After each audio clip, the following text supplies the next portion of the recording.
Seluruh jaksa penuntut umum yang menangani persidangan Verdi Sambo CS akan ditempatkan di tempat khusus atau safe house. Bukan hanya itu, alat komunikasi mereka juga disadap sementara. Lantas mengapa para tim jaksa kasus Verdi Sambo CS itu sampai diberi pengamanan khusus? Adakah ancaman dan lobi yang datang menjelang persidangan Verdi Sambo CS? Ditambah lagi, kuasa hukum Brigadir J, Kamarudin Simanjuntak setuju dengan adanya pengamanan khusus pada para jaksa. Tak hanya itu, Kamarudin Simanjuntak juga mengingatkan hakim agar berlaku adil. Ketua Komisi Kejaksaan Barita Simanjuntak menyatakan jika seluruh jaksa penuntut umum yang menangani persidangan Verdi Sambo CS akan ditempatkan di tempat khusus atau safe house. Barita menyebut dasar penempatan seluruh jaksa itu guna menjamin agar tidak terintervensi. Tak hanya itu, tujuan penempatan puluhan jaksa yang akan menyidangkan para tersangka pembunuhan Brigadir J itu juga untuk meyakinkan kepada publik agar tidak khawatir jika sidang dipengaruhi oleh pihak luar. Bahkan pihak kejaksaan juga akan melakukan pengamanan sarana komunikasi para jaksa, yakni dengan melakukan penyadapan sementara.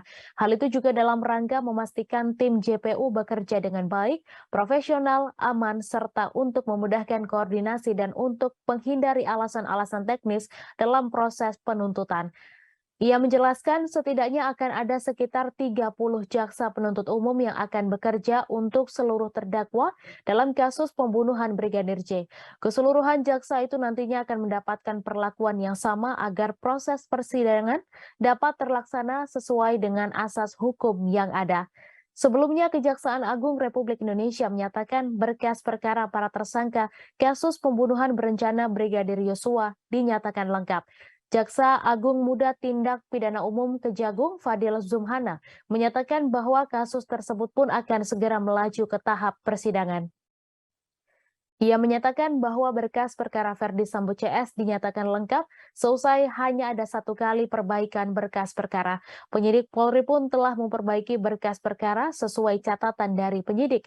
Setelah dinyatakan lengkap, penyidik Barreskrim Polri memiliki kewajiban untuk melimpahkan para tersangka beserta alat bukti ke Kejaksaan Agung. Selain itu, jaksa penuntut umum juga nantinya akan langsung menyusun surat dakwaan terhadap masing-masing tersangka untuk kemudian diserahkan ke pengadilan.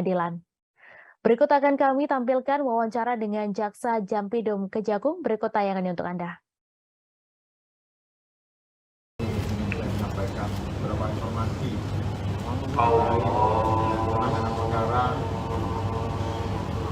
yang belakangan hari ini cukup menjadi perhatian publik.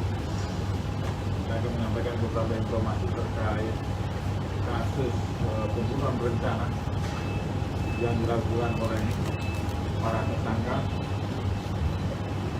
Ada dalam pembunuhan berencana ini ada 5 berkas perkara atas nama MS, PC, R, RE, dan KW. 5 tersangka ini setelah kami menerima berkas perkara dari penyidik beberapa waktu lalu memang kami kembalikan kepada penyidik untuk diperbaiki sesuai dengan petunjuk-petunjuk yang disiapkan oleh jaksa penuntut. Kemudian berkas kepala itu balik lagi kepada kami sesuai dengan ketentuan perundang-undangan. Kita